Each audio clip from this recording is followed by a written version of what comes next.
একটা আগুনের স্ফুলিঙ্গ মুখে লাগলেও আমরা চিৎকার করি, কিন্তু জানো জাহান্নামের আগুন দুনিয়ার আগুনের চেয়ে 70 গুণ বেশি তীব্র।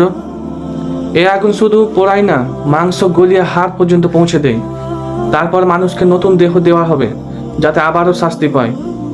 জাহান্নাম এমন ভাবে ফুঁসবে যে তার গর্জন পৃথিবীর পাহাড় পর্বত নাড়িয়ে দেওয়ার ক্ষমতা রাখে। ফেরেশতারা বলবে, এটাই সেই দিন যাকে তোমরা মিথ্যা বলেছিলে। ক্ষুধায় মানুষ কাঁদবে, দেওয়া হবে জাক্কুম, যা শরীরে ঢুকতেই অন্তর ফেটে যাবে। তৃষ্ণা পেলে দেওয়া হবে ফুটন্ত পুজ, যা মুখ ঝলসে দেবে। জাহান্নামের শিকল 70 হাত লম্বা দরজা, একটার পর একটা বন্ধ।